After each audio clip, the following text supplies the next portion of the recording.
Students, हम discuss करेंगे important news के बारे में। First news is regarding the earth observing satellite के पर्सपेक्टिव से है। इसरो के द्वारा 101st जो मिशन है उसके थ्रू एक अर्थ ऑब्जर्विंग सैटेलाइट को लॉन्च किया जाएगा। सैटेलाइट का जो बेसिक मैंडेट है वो यही है कि अर्लियर फेज के अंदर में इसरो के द्वारा जिन सैटेलाइट्स को लॉन्च किया गया है अर्थ ऑब्जर्वेशन के रिगार्डिंग में, चाहे वो कार्टोसैट हो या रिसोर्स सेट हो, तो उनको सपोर्ट एंड कॉम्प्लीमेंट है वो इस सैटेलाइट के द्वारा प्रोवाइड किया जाए। आपको अर्थ ऑब्जर्विंग सैटेलाइट्स का जो ऑब्जेक्टिव है उसके बारे में भी जानकारी होना चाहिए। हमारा जो टेरिटोरियल एरिया है उसके रिगार्डिंग में ऑब्जर्वेशन है वो इन सैटेलाइट्स के द्वारा किया जाता है। क्योंकि नेशनल सिक्योरिटी सिस्टम है उसके रिगार्डिंग में सर्विलेंस को ये प्रोवाइड करते हैं, सर्विलेंस इनके द्वारा कैरी आउट किया जाता है। हमारा जो एग्रीकल्चर का एरिया है, फॉरेस्ट्री का एरिया है, उसके रिगार्डिंग में भी ऑब्जर्वेशन इनके द्वारा हुआ करता है। और डिजास्टर मैनेजमेंट, अर्बन इंफ्रास्ट्रक्चर के रिगार्डिंग में भी जो ऑब्जर्वेशन है वो आपको देखने के लिए मिलेगा। इस सैटेलाइट सिस्टम के बारे में अगर हम रीड करें तो आप देखिए कि जो PSLV लॉन्च व्हीकल है उसके थ्रू इसका लॉन्च है वो किया जाएगा। इस ऑर्बिट के अंदर में इनको प्लेस किया जाएगा। तो सन सिंक्रोनस जो पोलार ऑर्बिटल एरिया है उसकी रिगार्डिंग में इनका जो ऑर्बिट के अंदर में इनको प्लेस है वो किया जाएगा। और आप देखिए कि जब इनका लाइफ स्पेन है वो कंप्लीट होगा, जो 5 ईयर का लाइफ स्पेन बताया गया है, तो उसके बाद में इनका जो डिकेज है, किसी भी तरीके का जो डेब्रीज है वो ना बचें स्पेस के अंदर में, तो सस्टेनेबल मैनर के अंदर में इनका जो डिस्पोजल है वो किया जा सके, उस प्रोसेस के बारे में भी यहाँ पे जो मेंशन है वो किया गया है। तो एक अर्थ ऑब्जर्विंग सैटेलाइट जो कि हमारे अर्लियर जो सैटेलाइट्स हैं उनके सपोर्ट एंड कॉम्प्लीमेंट के रिगार्डिंग में लॉन्चिंग प्रोसेस है उसका यहाँ पे मेंशन है। नेक्स्ट अगर हम बात करें स्टूडेंट्स, इंडिया और बांग्लादेश के बारे में है। इंडिया और बांग्लादेश के रिगार्डिंग में आप देखिए कि न्यू काइंड ऑफ डेवलपमेंट है वो देखने के लिए मिला है। इंडियन अथॉरिटीज़ के द्वारा बांग्लादेश से इंडिया को एक्सपोर्ट होने वाले कुछ प्रोडक्ट्स हैं, स्पेशली जो गारमेंट्स के जो प्रोडक्ट्स हैं उसके रिगार्डिंग में आप देखिए कि जो लैंड पोर्ट है उसके थ्रू इनका जो एक्सपोर्ट है वो नहीं रहेगा, सी पोर्ट के थ्रू इनका जो एक्सपोर्ट है वो कैरी आउट किया जाएगा। इंडियन अथॉरिटीज़ के द्वारा फर्स्ट टाइम यहाँ पे इस तरीके के रेस्ट्रिक्शंस वो लगाए गए हैं।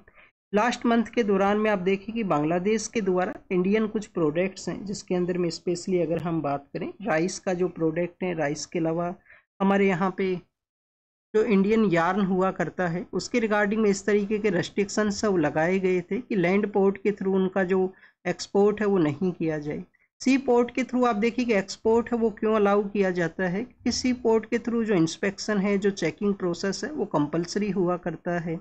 लैंड पोर्ट के थ्रू आपको जो प्रॉपर वे के अंदर में जो इंस्पेक्शन एंड चेकिंग है वो आपको नहीं देखने के लिए मिलेगा। कुछ यहाँ पे जो किसी आइटम के रिगार्डिंग में अगर कंसर्न्स है तो वहाँ पे बेसिकली जो चेकिंग प्रोसेस है वो हुआ करता है। लैंड पोर्ट के अंदर में आपको जो इंटीग्रेटेड चेक पोस्ट के एरियाज़ हैं जो कि बांग्लादेश के साथ पे हमारे different kind of integrated check post हैं वो सिचुएटेड हैं, उसको भी यहाँ पे इंक्लूड है वो किया गया है। गारमेंट्स के रिगार्डिंग में अगर हम रीड करें तो आप देखिए कि गारमेंट्स के अंदर में बांग्लादेश का जो प्रोडक्शन है वो काफ़ी सही है, काफ़ी ज़्यादा इनके द्वारा गारमेंट्स हैं उनको सप्लाई है वो किया जाता है वर्ल्ड के डिफरेंट एरियाज़ के अंदर में।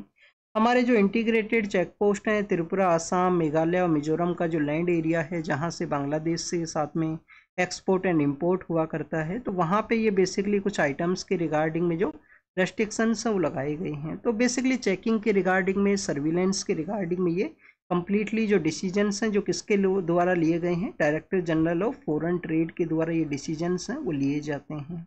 नेक्स्ट आप देखिए कि पाकिस्तान से एक ड्रोन है जिसके थ्रू इंडिया के लिए कुछ ड्रग्स का जो सप्लाई है वो किया गया है। तो बेसिकली स्टूडेंट्स आप देखिए ईरान का जो रीजन है, ईरान है, अफगानिस्तान है और पाकिस्तान है, इसको गोल्डन क्रिसेंट के रूप से जो कंसीडर है वो किया जाता है। ये गोल्डन क्रिसेंट का एरिया है जहाँ पे ड्रग का जो ट्रैफिकिंग है वो हुआ करता है। ड्रग के अलावा आप देखिए कि यहाँ पे आर्म्स का भी जो सप्लाई है वो किया गया है बॉर्डर एरिया के अंदर में, जिसको कि प्रेजेंट समय में पीस का जो डील है वो एग्जिस्ट करता है और यहाँ पे इस तरीके से सप्लाई करना हमारे जो सिक्योरिटी सिस्टम के रिगार्डिंग में कंसर्न्स को ये रेज करता है। ऑल पार्टी डेलीगेशन हमारा जो सेंट्रल गवर्नमेंट है उनके द्वारा डिफरेंट कंट्रीज़ के अंदर में सेंड किया जाएगा। मेंबर ऑफ पार्लियामेंट्स अलग अलग पॉलिटिकल पार्टी से, उनके साथ में हमारे कुछ फॉर्मर डिप्लोमेट्स हैं, फॉर्मर जो एम्बेसडर्स हैं, उनका भी यहाँ पे प्रेजेंस रहेगा उस टीम के अंदर में।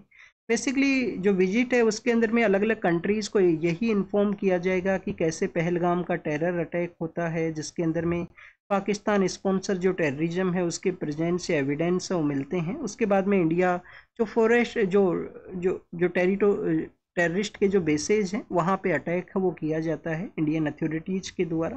फिर पाकिस्तान के द्वारा जो रिटेलिएट किया गया उसके बारे में उसके बाद में इंडिया का जो डिफेंस एक्शंस हैं वो आपको देखने के लिए मिलते हैं।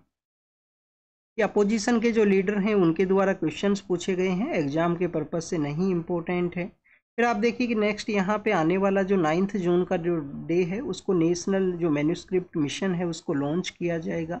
बजट के दौरान में इस जो मैन्यूस्क्रिप्ट मिशन है उसके रिगार्डिंग में जो अनाउंसमेंट है वो किया गया था, तो उसी के लॉन्च के बारे में बताया गया है कि आने वाले समय के अंदर में हमारे जो आर्ट एंड कल्चर के जो इम्पोर्टेंट थिंग्स हैं उनको कि डिजिटलाइज वे के अंदर में सेव है वो किया जा सके। ज्ञान भारतम एक मिशन है, उसी के अंडर में बेसिकली इनका जो डिजिटलाइजेशन प्रोसेस है वो रहेगा। तो ये मैन्यूस्क्रिप्ट्स के बारे में है, आप अपने आंसर के अंदर में कहीं पे इसको कोट कर सकते हो कि डिजिटलाइजेशन प्रोसेस के थ्रू यहाँ पे जो मैन्यूस्क्रिप्ट्स हैं उनको डिजिटलाइज है वो किया जाएगा गवर्नमेंट के द्वारा। क्योंकि हो सकता है आपसे क्वेश्चन पूछ लिया जाए कि हमारे यहाँ पे गवर्नमेंट के ऐसे क्या इनिशिएटिव हैं जिसके थ्रू हमारा एंशिएंट कल्चर है, आर्ट के जो एविडेंस हैं जिनको कि कंजर्वेशन एंड प्रिजर्वेशन है वो कैरी आउट है वो किया जाता है। नेक्स्ट अगर हम बात करें स्टूडेंट, जर्मनी का जो बर्लिन का एरिया है वहाँ पे यूएन का जो पीस कीपिंग मिशंस हैं उसके रिगार्डिंग में एक मीटिंग है वो कंडक्ट हुआ। मीटिंग के अंदर में इंडिया के द्वारा या सभी मेंबर कंट्रीज़ के द्वारा अश्योर किया गया है कि जो पीस कीपिंग जो फोर्सेज हैं, इंडिया आप देखें कि पीस कीपिंग फोर्सेज के अंदर में one of the largest contributor है। प्रेजेंट समय में 4th रैंकिंग इंडिया का आपको देखने के लिए मिलेगा। इंडिया के द्वारा काफ़ी सारा जो पीस कीपिंग फोर्सेज का जो फोर्सेज हैं उनको डिप्लॉय किया जाता है। और बेसिकली स्टूडेंट्स यहाँ पे जो पीस कीपिंग फोर्सेज हैं उनके रिगार्डिंग में जो फंड है वो भी कंट्रीज़ के द्वारा डोनेट किया जाता है। तो उसी के बारे में मीटिंग के अंदर जो डिस्कशन है वो किया गया था। पीस कीपिंग फोर्सेज के बारे में आपको पता होना चाहिए कि उनका जो हेलमेट हुआ करता है, जो कैप का जो कलर हुआ करता है वो आपको ब्लू कलर का देखने के लिए मिलेगा। इसी वजह से इनको काफ़ी बार ब्लू हेलमेट के नाम से भी जाना करते हैं। पीस कीपिंग जो फोर्सेज हैं उनको इंडिया का जो रैंकिंग है वो 4th नंबर के ऊपर में है, जो इनके द्वारा अपना जो ट्रूप्स का जो सप्लाई है वो किया जाता है। नेक्स्ट आप देखिए कि कांदा नाम का जो ट्राइबल कम्युनिटी है वहाँ पे आप देखिए कि इस तरीके से जो टैटोज हैं वो बनाए करते हैं, स्पेशली जो वुमेन्स हैं, गर्ल्स हैं, उनके रिगार्डिंग में। अब यहाँ पे बताया गया है कि ये जो ट्राइबल कम्युनिटी है, ये जो कम्युनिटी के पर्सनस हैं उसके रिगार्डिंग में जो टैटोज का जो प्रेजेंस है वो आपको नहीं देखने के लिए मिलता है, वो समय के साथ में कम हुए हैं, रिड्यूस हुए हैं। तो आपसे क्वेश्चन क्या पूछ लिया जाएगा यहाँ से, मैक्सिमम ट्राइबल कम्युनिटी किस एरिया के अंदर में रहा करती है, तो उड़ीसा स्टेट है वहाँ पे इस ट्राइबल कम्युनिटी का जो प्रेजेंस है वो हुआ करता है। आने वाले समय के अंदर में आप देखिए कि मानसून का जो कंडीशंस हैं वो डेवलप होंगे। मानसून हमारा जो साउथ वेस्ट मानसून है, जो मेजॉरिटी ऑफ वाटर है वो हमारा कंट्री रिसीव करता है। वैसे तो एक मानसून अक्टूबर नवंबर के मंथ के समय भी हुआ करता है जिसको कि हम नॉर्थ ईस्ट मानसून के नाम से जानते हैं, जो बे ऑफ बंगाल से मॉइस्चर को गेन करती हैं, मानसून विंड्स जब वापस से लौटती हैं और ये जो कोरामंडल कोस्ट का एरिया है वहाँ पे वाटर है रिसीव होता है उस समय में। तो आप देखिए कि जो हमारा साउथ वेस्ट मानसून है कैसे ग्रीन एनर्जी का जो पोटेंशियल है उसको कैरी आउट करता है, क्योंकि स्टूडेंट जो विंड्स हैं वो हमारे यहाँ पे काफ़ी स्पीडी वे के अंदर में उस समय में विंड का जो स्पीड है वो काफ़ी ज़्यादा हुआ करता है। तो विंड एनर्जी का जो प्रोडक्शन है वो किया जा सकता है, उसके पोटेंशियल के बारे में यहाँ पे बताया गया कि मानसून के समय में ग्रीन एनर्जी का जो प्रोडक्शन है वो बूस्ट हो सकता है।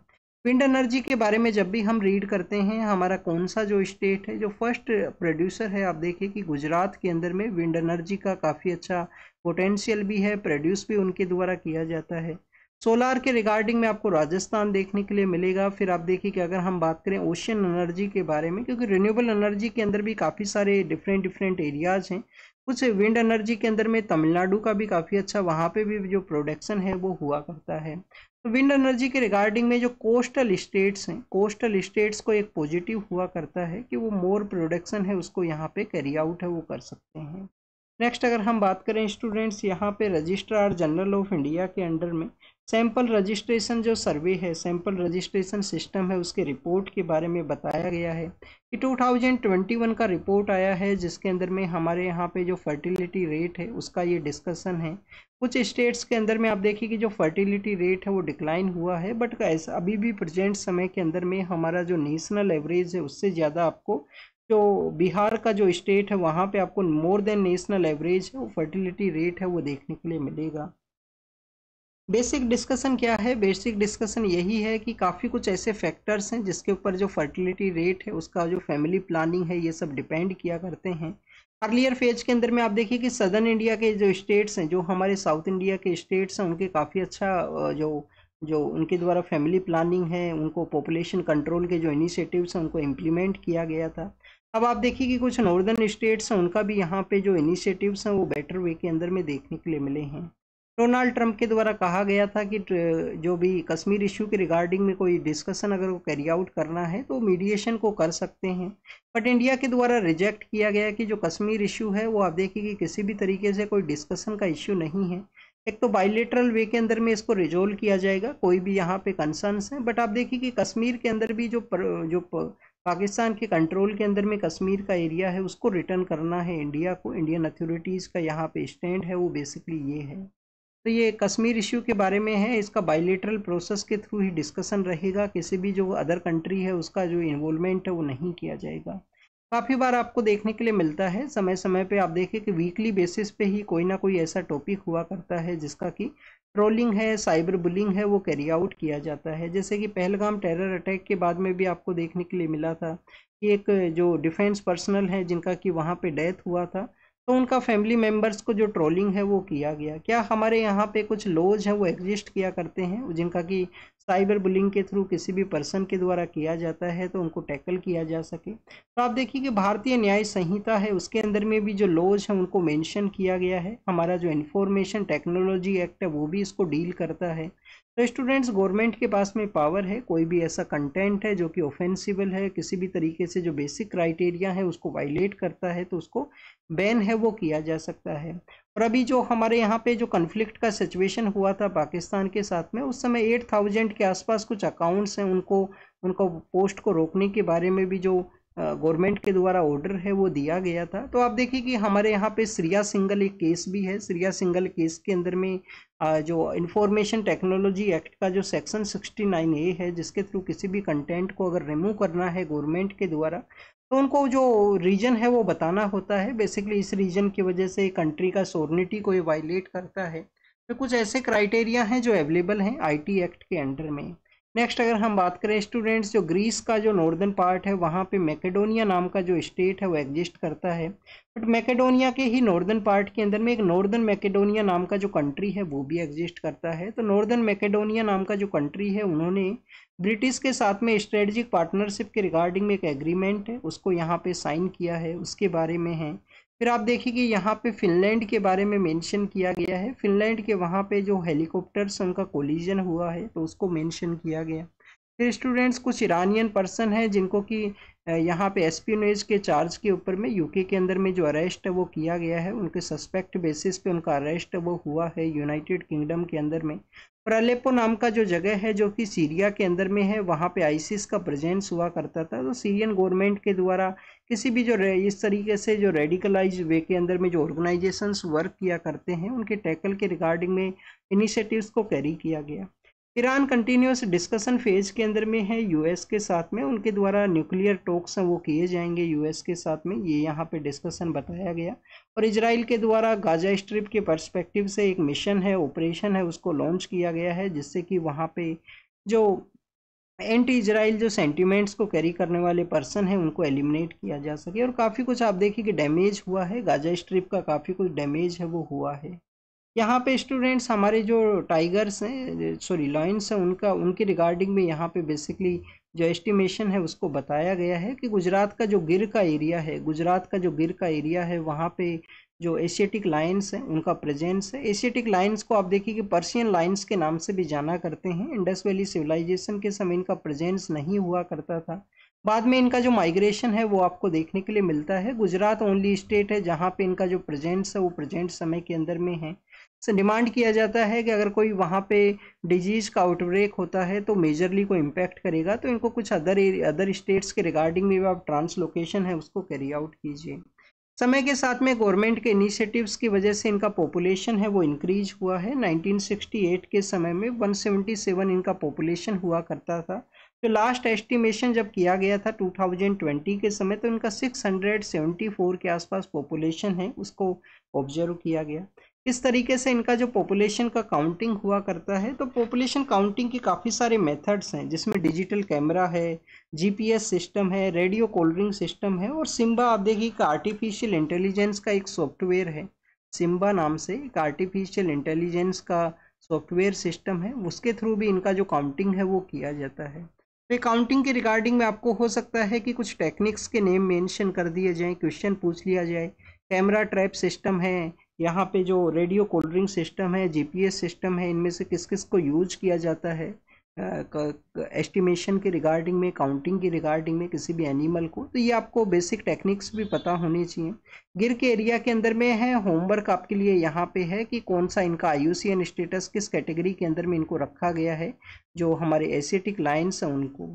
तो student, this is all the information related to the today's newspaper. आप इसको रीड कीजिए, रिवाइज कीजिए, जो भी इंफॉर्मेशन आपको मिला है उसको नोट डाउन कीजिए। Thank you students, thank you very much.